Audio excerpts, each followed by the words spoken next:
Husband pushed her trillionaire pregnant wife off a cliff for inheritance. 1 year later, she returned. In broad daylight, under a scorching Nevada sun, a woman stood at the edge of a jagged cliff. The sky stretched endlessly blue. The desert was silent. There was nowhere for secrets to hide. Her expensive shoes scraped against rough stone as powerful hands shoved her forward. She turned, eyes wide, not seeing strangers, but a face she had kissed 1,000 times, a man she had trusted with her life, a husband she had built an empire beside.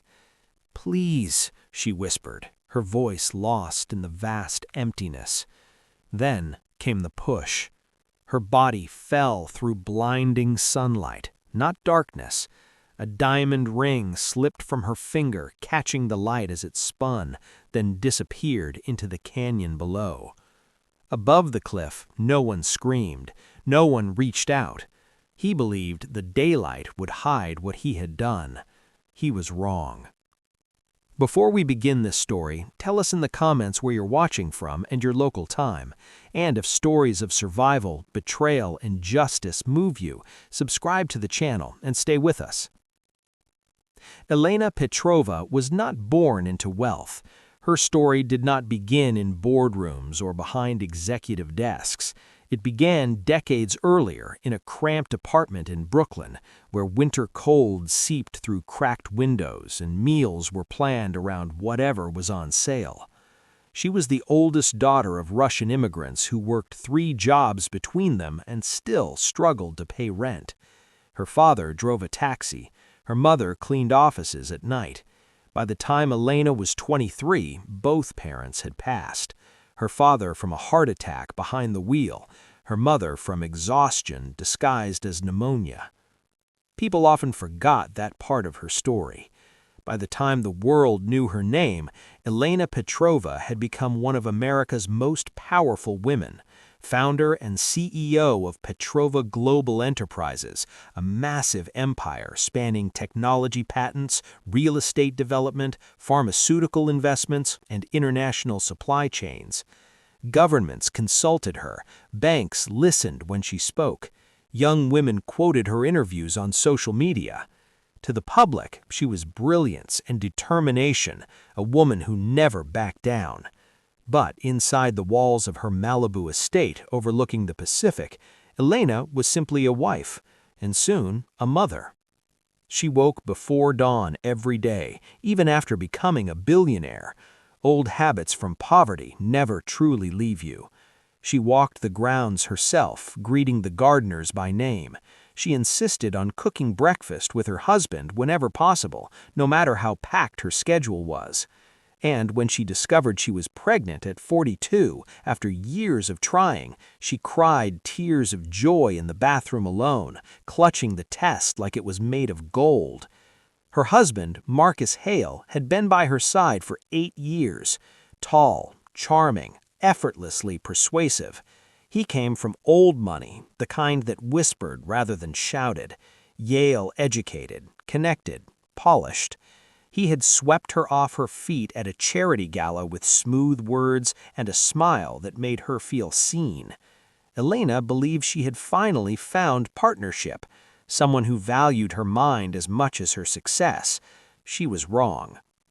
Marcus had learned early in life how to speak in ways that made people trust him, even when they shouldn't. He understood numbers, negotiations, and most dangerously, he understood people's weaknesses. What Elena didn't know, what she couldn't have known, was that Marcus Hale married her with a plan. From the beginning, he studied her empire the way a thief studies a vault. He attended board meetings, asked careful questions, built relationships with her executives. He positioned himself as supportive, invested, loyal. But behind closed doors, Marcus spoke differently. On phone calls with his childhood friend Derek late at night when Elena was traveling, his tone changed completely. "She controls everything," Marcus muttered once, pacing their bedroom. Derek laughed. "You knew what you were marrying into." Marcus's jaw tightened. I thought things would be different by now. They weren't. Elena had built her empire alone, and she protected it fiercely. Her lawyers had insisted on a prenuptial agreement, standard for someone of her wealth. Marcus had signed it without argument, all smiles and understanding. But resentment grew quietly, nourished by impatience and watered with entitlement. That resentment deepened when Elena announced her pregnancy. She was radiant, glowing. She spoke of the future with hope, of teaching their child values, of building something meaningful beyond money. "I want them to know struggle," she said one evening, hand resting on her barely visible belly. "Not the kind we had, but enough to understand what matters." Marcus smiled tightly. Of course. Inside, something twisted. Because Elena had already told him her plans. She was updating her will. The baby would inherit the majority of her assets through a trust, managed by independent executors until adulthood. Marcus would receive support, security, but not control. "It protects everyone," she explained gently. "Even you." Marcus nodded, said all the right things. But that night, he sat alone in his study, staring at projections, calculations, timelines. Elena's pregnancy changed everything. A child meant her wealth was locked away forever, beyond his reach, beyond his influence. Unless she was gone. The idea didn't arrive suddenly. It grew piece by piece. Suggestions whispered by greed, hypotheticals tested in dark thoughts. He began researching quietly. Accidents, insurance policies, legal precedents for widowers with pregnant wives. He told himself he was just curious, just exploring options. But curiosity has momentum. Marcus started noticing things, how often Elena traveled alone, how remote some of her properties were, how trust could create opportunity. He suggested a weekend getaway, just the two of them before the baby arrived. "You've been working too hard," he said, massaging her shoulders. "Let me take care of you." Elena hesitated. Her instincts whispered caution, but she pushed the feeling aside. This was her husband, the father of their child. "Okay," she said, smiling. "That sounds perfect." She did not know that by the time she agreed, Marcus had already chosen the location, a cliffside property in Nevada, isolated, breathtaking, perfect. As Elena packed lightly, comfortable clothes, prenatal vitamins, a book she'd been meaning to read, Marcus made different preparations. He cleared his schedule completely. He disabled the security cameras at the property remotely. He researched search and rescue response times for the area. And he rehearsed. Not the act itself, not yet, but the story he would tell afterwards, the grief he would perform, the shock he would display. On the morning they left, Elena paused at the doorway of their home, looking back at the life she had built. Something felt unfinished, uncertain. She touched her belly gently. "We'll be back soon to the baby," she whispered. She whispered to the baby growing inside her. Miles away, Marcus checked his phone one last time. Everything was in place.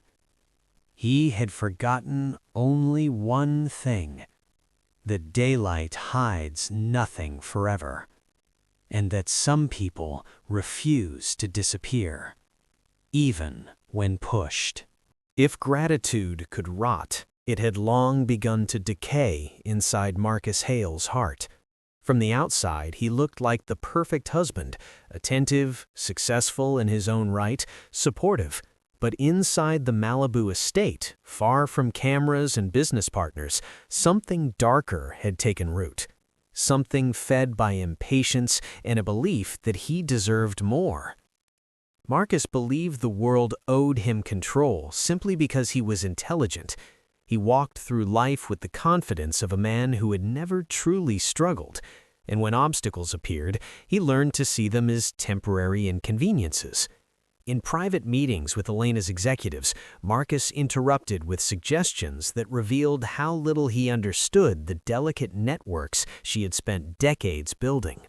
One afternoon, during a closed-door strategy session, Marcus leaned back in his chair and said, "With respect, this cautious approach is holding us back. We should be more aggressive, faster, bigger." Elena didn't raise her voice. She rarely did.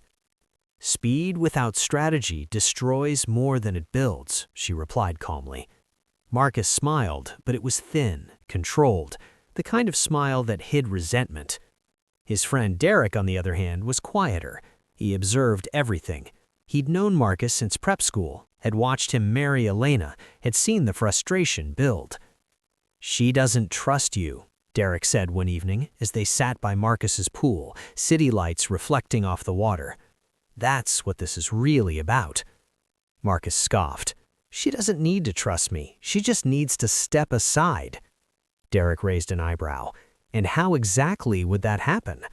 Marcus didn't answer immediately, but the question hung in the air between them, growing heavier with each passing second. The turning point came during a dinner that was meant to be celebratory. Elena had returned from a long business trip to Tokyo, where she'd secured a partnership that would expand her pharmaceutical division into Asian markets.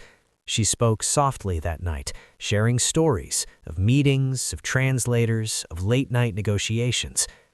"This will create jobs," she said gently, "real opportunity for people who need it." Marcus put his fork down deliberately.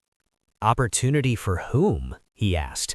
"For strangers who had nothing to do with building this company?" Elena looked at him, surprised. "For people whose work make our success possible," she replied. Marcus sighed dramatically. "That sounds noble, Elena, but this is business. Charity doesn't keep empires alive." Elena's voice remained calm, but something hardened behind her eyes. "Charity didn't build this empire. Vision did, and vision includes responsibility." Marcus pushed his chair back. "So what about my future? When do I matter?" The question landed heavier than he intended. Elena stood slowly. "You matter," she said quietly, "but not more than your character." That night, doors closed quietly. No shouting, no screaming, just a cold silence that settled like frost. Marcus sat alone in his study, staring at financial documents he'd pulled without Elena's knowledge. Her wealth was vast, almost incomprehensible, and he had access to almost none of it. The prenuptial agreement was ironclad. If they divorced, he would receive a settlement, generous by normal standards, insulting by billionaire ones. But if she died, that was different. As her husband, he would inherit a significant portion, not everything. Her will directed much of her wealth towards foundations and trusts, but enough.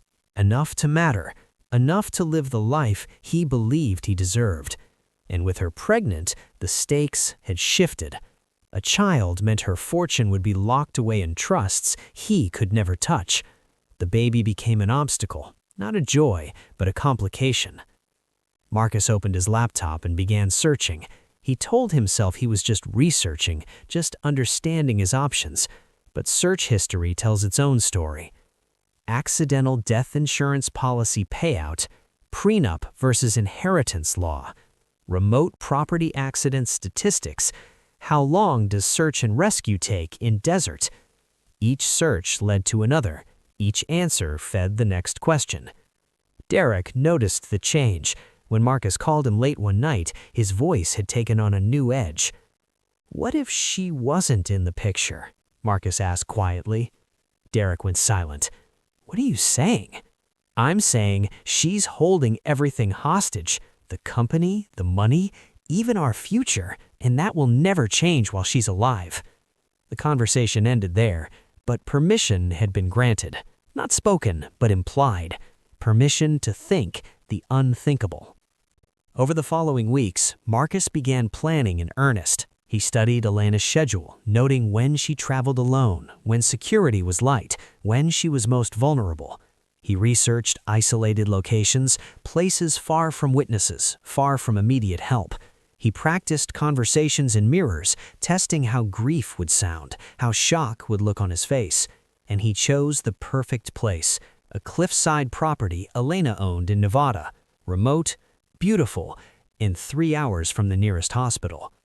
The property sat on the edge of a deep canyon with hiking trails that wound dangerously close to sheer drops. Elena had purchased it years ago as a retreat, a place to think, to disconnect. Marcus suggested the trip casually one evening. "You've been working so hard," he said, his hand resting on her shoulder. "Let's get away before the baby comes. Just us. No phones, no meetings." Elena looked up at him, searching his face for something she couldn't name. For a brief moment, doubt flickered, but she pushed it away. This was Marcus, her husband, the man who held her when she... At the cliff's edge, Marcus stared down, heart hammering, ears ringing. "Is she?" he whispered to himself. He couldn't see her. The canyon had swallowed her completely. For a long moment, he stood frozen, not from regret, but from the enormity of what he'd just done. Then, survival instinct took over. He forced himself to breathe, to think, to move.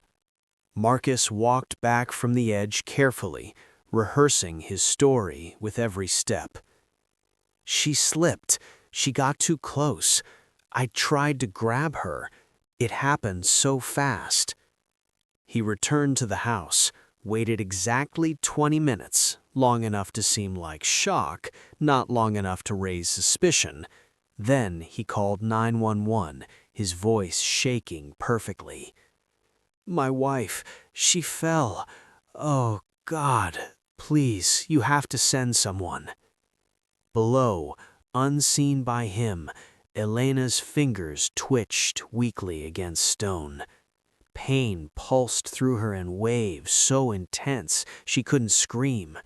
She drifted in and out, the world blurring at the edges.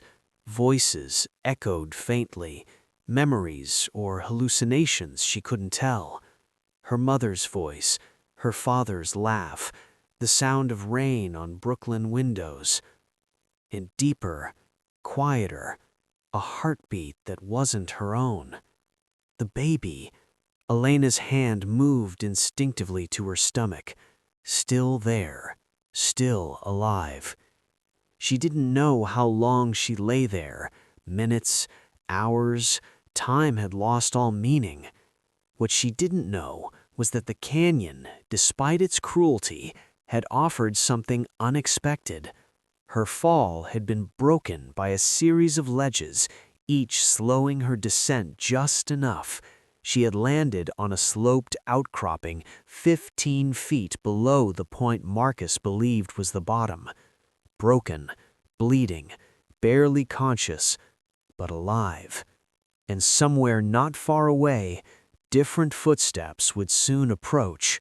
Footsteps that carried not malice, but mercy. By the time rescue teams arrived at the Nevada property, Marcus had perfected his performance. He stood outside, hands gripping his hair, pacing in tight circles. His voice cracked as he spoke to the first responder. She slipped," he kept repeating. "I tried to grab her, but it happened so fast." Search teams descended carefully into the canyon, ropes anchored, radios crackling with clipped instructions. The sun dipped lower, painting the rocks in deep orange. Below, they found blood on stone, torn fabric, signs of impact. But no body. The canyon, it seemed, had swallowed her whole. By nightfall, the lead officer approached Marcus, his expression grim but measured. "Given the height and terrain, survival is extremely unlikely." Unlikely.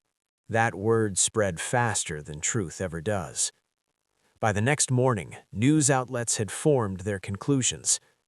Tech billionaire Elena Petrova presumed dead in tragic hiking accident. Pregnant CEO falls to her death during desert retreat. Photos of Elena filled screens across the country, her achievements listed, her generosity praised, her brilliance admired. Commentators spoke of her legacy in the past tense.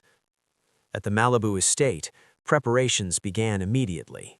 A memorial service was announced within 3 days. Black fabric draped the entrance gates. Flowers arrived in waves, sent by politicians, CEOs, international partners. Messages of condolence flooded in from around the world. Marcus received them all. He stood before cameras, shoulders slightly hunched, voice heavy with rehearsed sorrow. Elena was my everything. He paused, as if overcome. Her loss is... I don't have words. He dabbed his eyes with a handkerchief. Behind closed doors, however, Marcus felt something different. Not grief, relief. He had done it. He had actually done it, and no one suspected a thing. Derek called that night. I saw the news, he said carefully. Are you okay? Marcus exhaled slowly. It's done. Silence stretched between them. Jesus, Marcus. Don't, Marcus cut him off. Don't start having a conscience now. The line went quiet for a moment. What happens next? Derek asked. I wait. I grieve publicly. I cooperate with everything. And then I inherit. But Marcus had miscalculated. 2 days after Elena's presumed death, her longtime lawyer arrived at the estate. Richard Moss was in his 60s, silver-haired, sharp-eyed, and loyal to Elena, not her husband. He sat across from Marcus in the study, a leather folder resting on his lap. We need to discuss Elena's will, Richard said quietly. Marcus nodded, trying to appear appropriately somber. Of course. Richard opened the folder carefully. As you know, Elena updated her estate plan 4 months ago, shortly after learning about the pregnancy. Marcus's chest tightened slightly, but he kept his face neutral. Richard continued. The majority of her personal wealth, including controlling shares of Petrova Global, will be transferred into a trust. A trust? Yes, the Petrova Foundation for Innovation in Education. Its mission is to provide resources for underprivileged students, women entrepreneurs, and medical research. Marcus's jaw clenched. And the company? The company will be overseen by an independent board until the child reaches 25, at which point they may assume leadership, if they demonstrate the necessary qualifications. And me? Marcus asked, his voice tighter now. Richard met his eyes without flinching. You will receive a settlement as outlined in your prenuptial agreement. Additionally, you'll have access to a living trust that provides financial security, but you will not control the company, nor the bulk of Elena's estate. The room seemed to shrink. Marcus forced a breath. She really planned for everything. Elena always did, Richard replied. After the lawyer left, Marcus sat alone in the study, hands shaking, not from grief, but from rage. She had outmaneuvered her even in death. The will wasn't just a document, it was a cage. He had killed her for nothing. The memorial service was grand, held at a concert hall large enough to contain the weight of her reputation. A massive portrait of Elena stood at the front, her expression calm, eyes steady, almost watchful. Speakers stood one by one, sharing stories of her vision, her generosity, her strength. She changed the face of American enterprise. She lifted communities. She proved what was possible. Marcus sat in the front row, dressed in black. He bowed his head at the right moments. He accepted embraces. He said thank you. Yet he did not cry, not the way a husband cries when he loses his wife. His grief was tight, controlled, performative. That night, long after the guests had gone, Marcus wandered into Elena's home office. The room was untouched. Her scent lingered faintly, jasmine and paper. He picked up a framed photo from her desk. It showed Elena laughing, her hand resting on her barely visible belly. "You should have just given me what I deserved," he muttered. There was no answer. Across the country, far from cameras and condolences, something else was happening. Elena Petrova did not die at the bottom of that canyon. She lay instead on a narrow outcropping, her body wedged between rock and twisted desert shrubs. The fall had broken ribs, shattered her left arm, torn muscle, stolen breath, but it had not taken her life. Or the baby's. She drifted in and out of consciousness for hours, maybe longer. Time lost all shape. When she woke, it was to pain so sharp it blurred the edges of reality. Her mouth was dry, her vision swam. She tried to move and screamed, a thin, broken sound that echoed weakly against stone. Somewhere above, birds circled. She did not know where she was. She did not fully remember how she had fallen. Only that she was alone, injured, and very far from help. As night crept in, cold replacing the day's brutal heat, she slipped again into darkness. She would have died there. But fate, it seemed, had not finished with her. Early the next morning, a woman named Maria Santos hiked the lower canyon trails with her teenage son, Louis. Maria worked as a housekeeper at a hotel 30 miles away. On her rare days off, she walked these trails, her way of finding peace in a life that offered little rest. Louis stopped suddenly, head tilting. "Mama, did you hear that?" They listened. A sound rose faintly from below, a moan, human, weak, desperate. They followed it carefully, calling out. When they saw her, bloodied, broken, barely breathing, Maria gasped. "Dios mío," she whispered. "She's alive." They didn't know her name. They didn't recognize her face, swollen and bruised beyond recognition. They only knew one thing.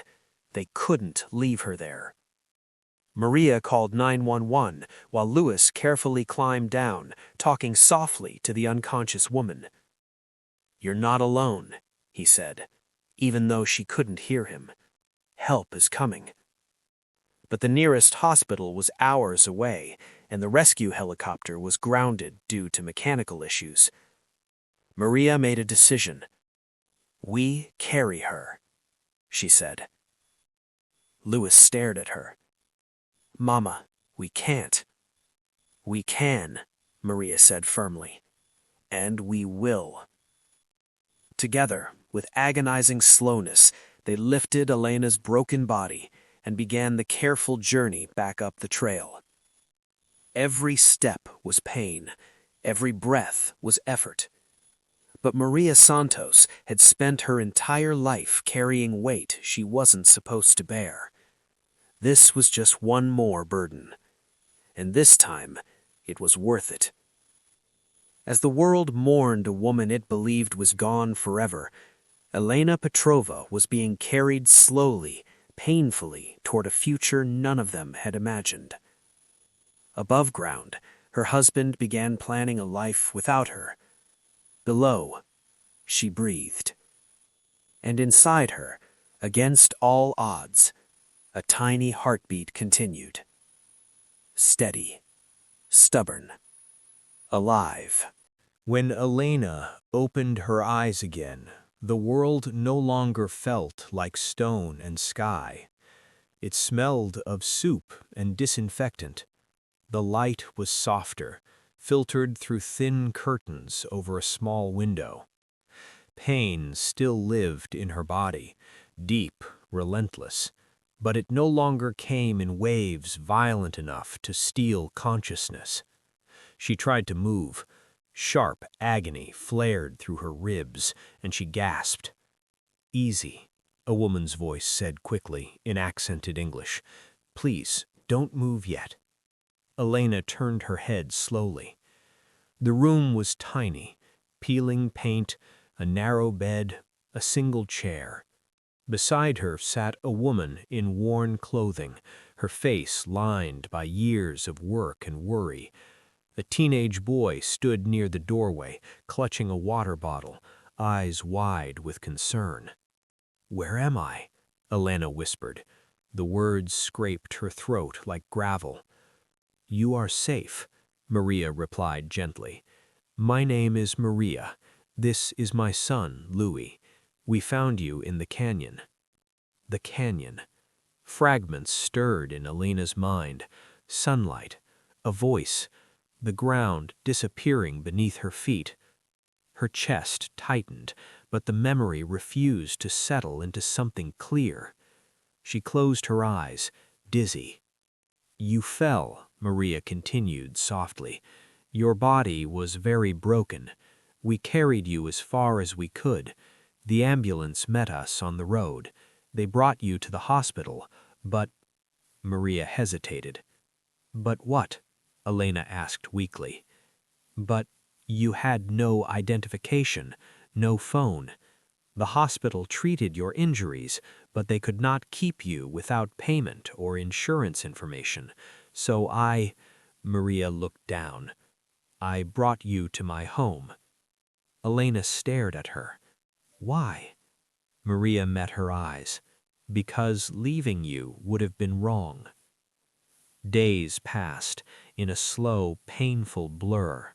Maria tended to Elena's wounds with careful hands, changing bandages, administering pain medication she'd somehow obtained, helping her sit up when breathing became too difficult lying down.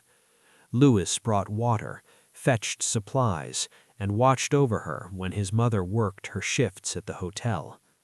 At night, Elena drifted in and out of sleep, haunted by half-formed dreams.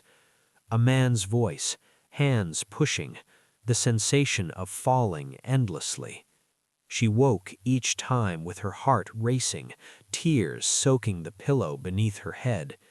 But when she reached for memory, it slipped away like smoke. "Do you remember your name?" Maria asked gently one morning. Elena opened her mouth. Nothing came. Panic rose in her chest. I don't know," she said slowly. "I remember fragments. I know how to speak. I know numbers, but not that." Maria nodded, unsurprised. "The doctors said head trauma can do this. It may return, or it may not." Elena stared at the ceiling, grief settling into her chest without a clear cause. She felt she had lost something precious, something vast, but could not name it. Then another thought surfaced, sharp and terrifying. Her hand moved instinctively to her stomach. It was still slightly swollen, still tender. "The baby," Elena whispered, eyes wide. "Is the baby—" Maria's expression softened. "Alive, yes," she said gently. "Somehow, yes. The doctors were shocked. You both survived." Elena wept then, not from pain, but from relief so overwhelming it broke through the fog of amnesia. She didn't remember her own name, but she remembered this. She was a mother, and that was enough. Weeks passed. Elena's body healed unevenly. Her ribs ached constantly. Her left arm remained weak, the bones not quite set correctly. But she could sit up now, then stand, then take a few careful steps with Louis's help. She learned about Maria's life in pieces.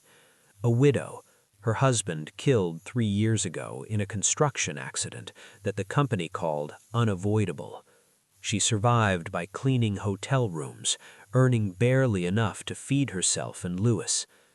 "You saved me," Elena said one evening, watching Maria count coins by a single lamp. Maria shook her head. "Life brought you to us. That is all." Elena felt something stir inside her, an unfamiliar humility, sharp and grounding. She had lived a life of command and control. She sensed that much. Here, She was dependent, and strangely, that dependence didn't diminish her. It stripped her down to something truer. As her strength returned, so did fragments of memory, uninvited, incomplete. She remembered the smell of leather and expensive cologne, the sound of boardrooms, the weight of decisions. Faces appeared at the edge of recognition, always just out of reach. One face in particular haunted her, a man with dark hair and a smile that didn't reach his eyes. Each time she tried to grasp the memory, her head throbbed fiercely.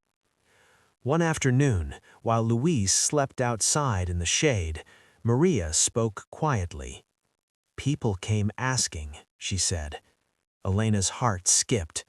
"What people?" "Searchers. They said a woman fell from the cliffs, that she was important, rich." Maria paused. "They showed a picture."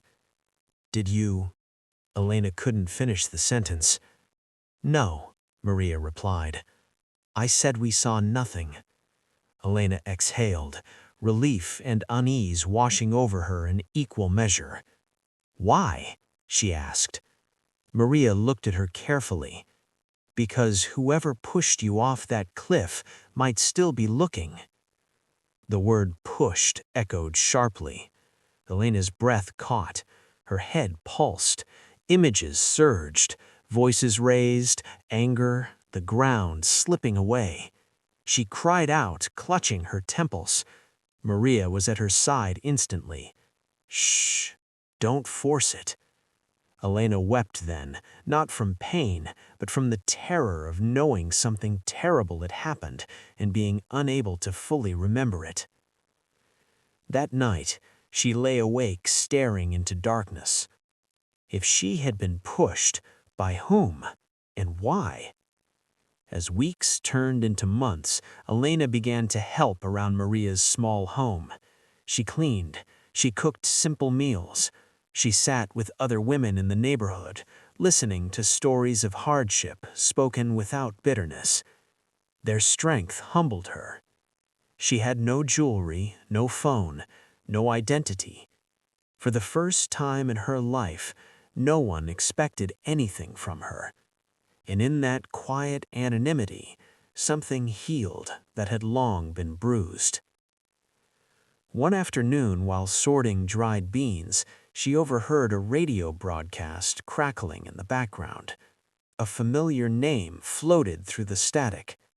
The late Elena Petrova. Her hands froze.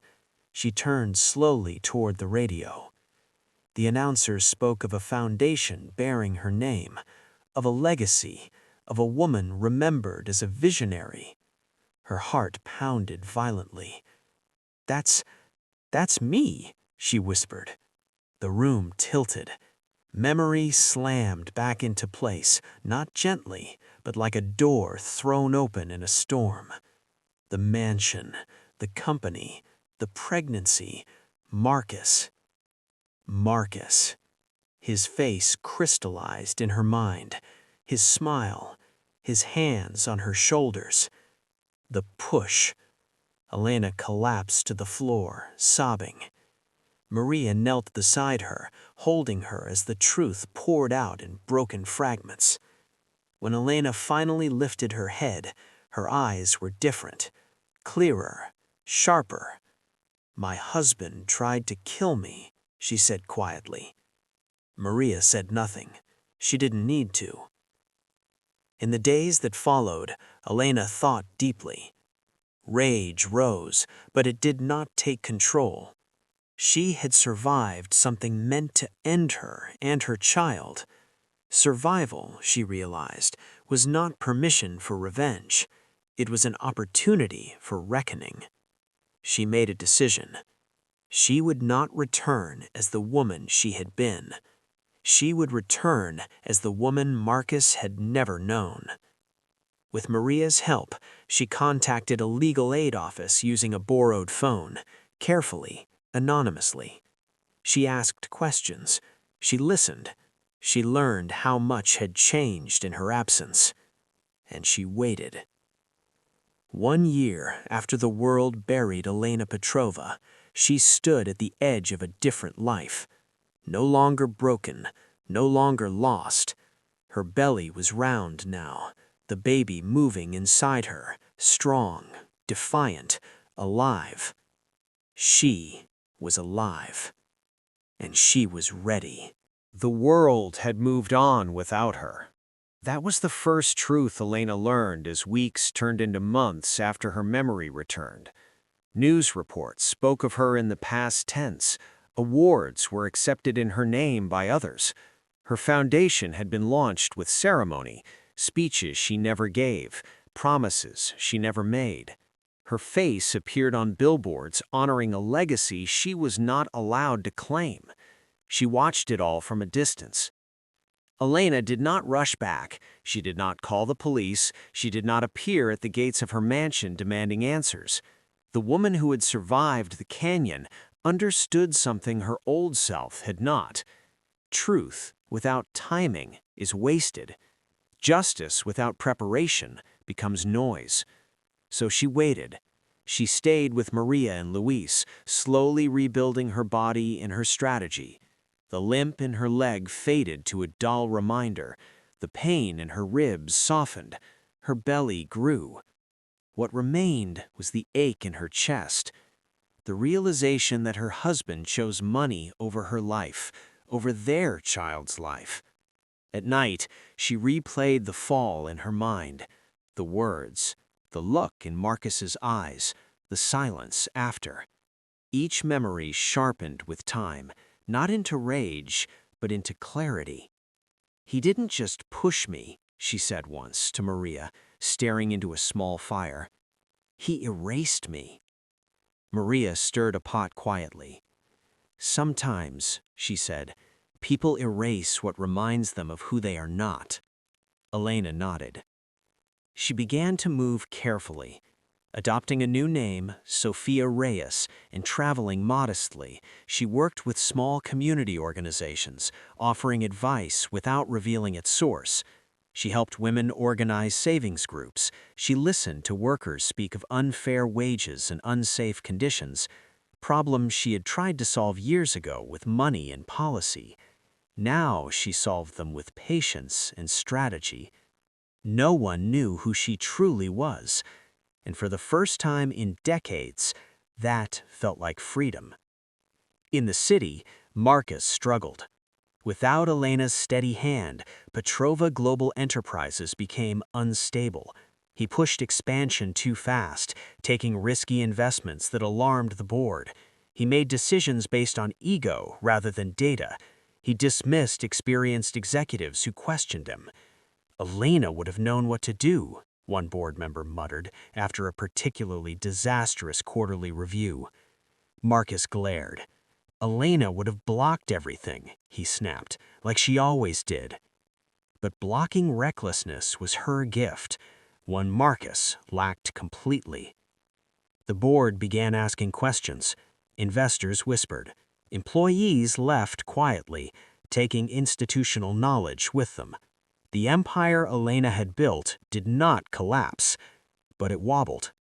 And still, the trust remained untouchable.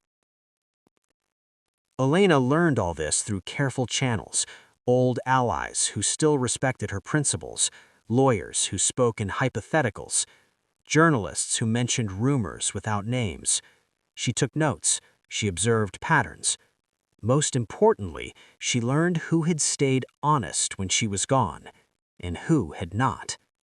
By the 9th month of her pregnancy, she had quietly assembled a small circle, a retired judge known for integrity, a former executive she had once mentored, a young investigative journalist with a reputation for patience. None of them knew her full story at first.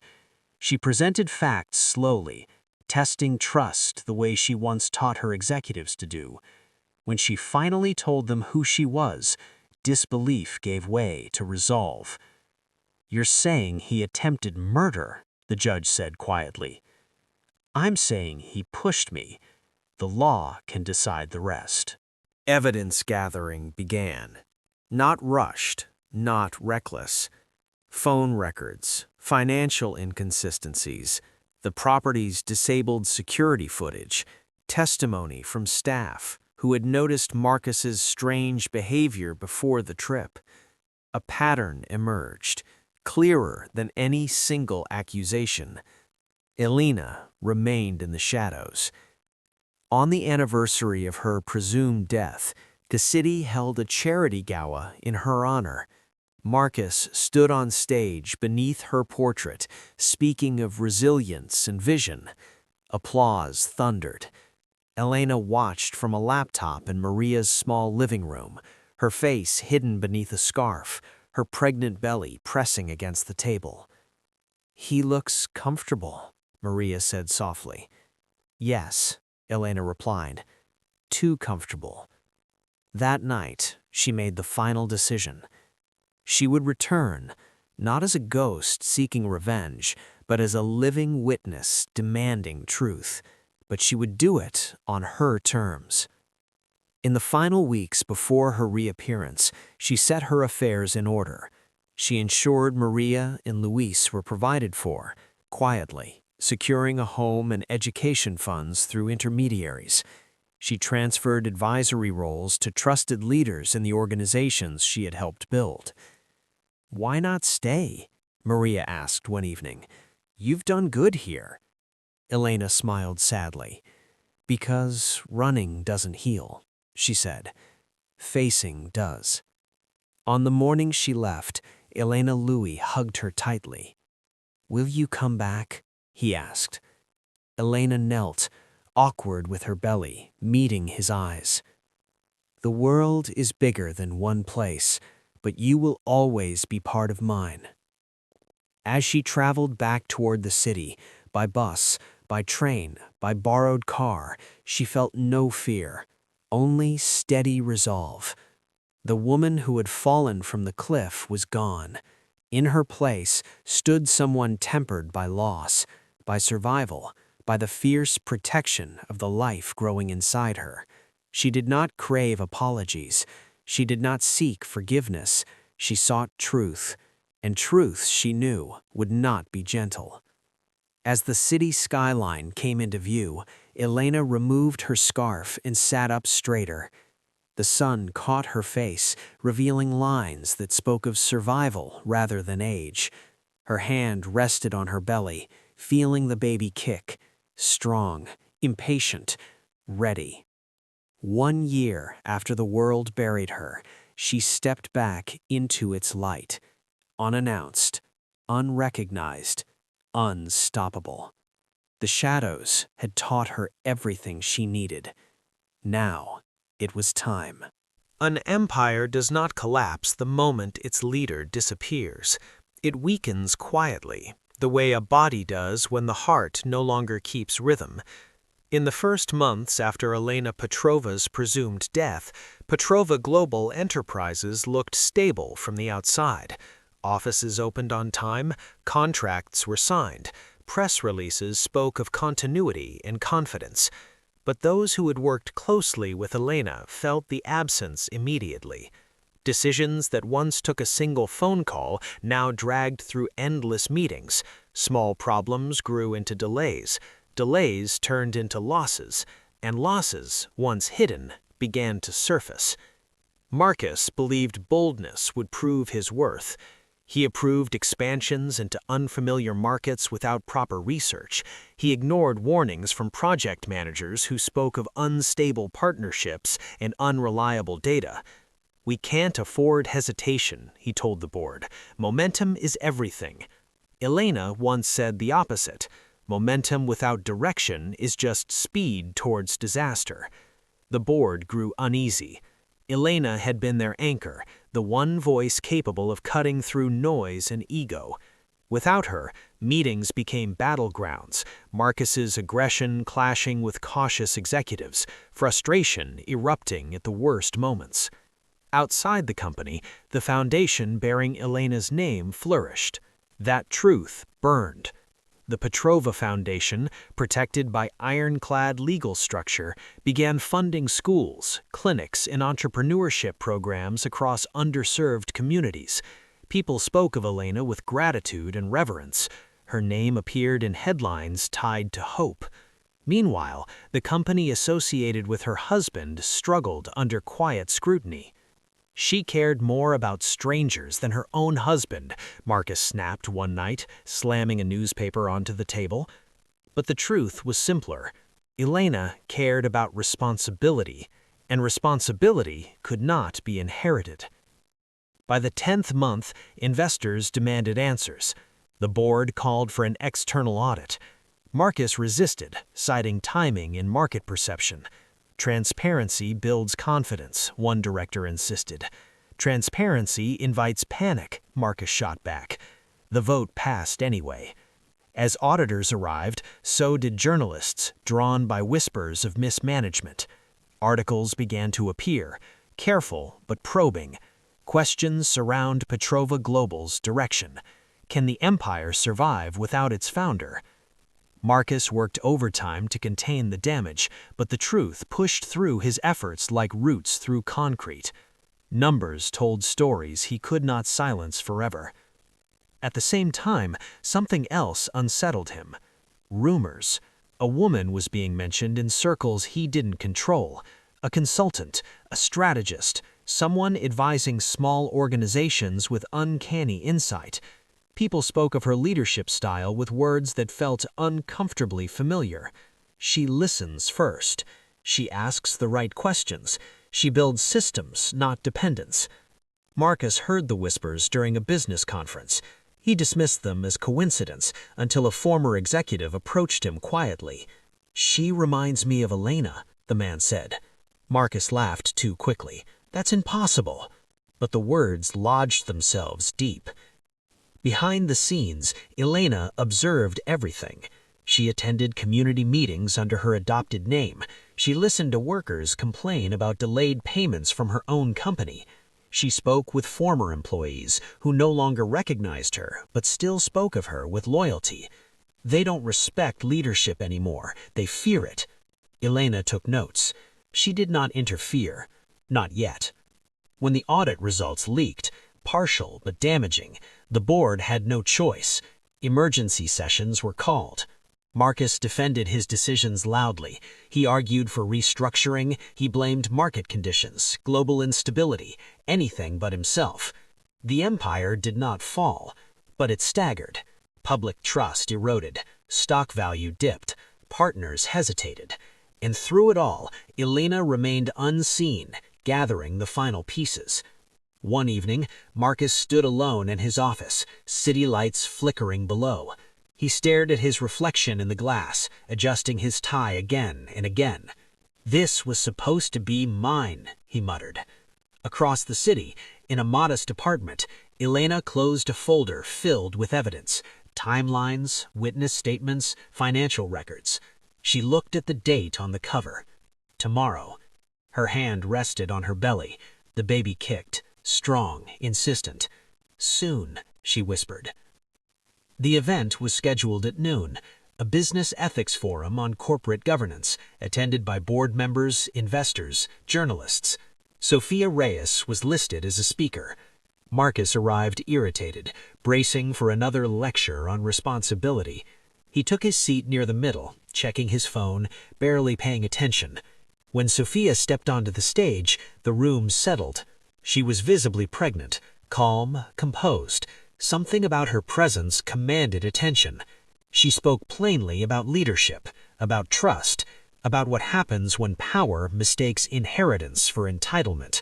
Her words were measured, surgical. Heads nodded, pens moved.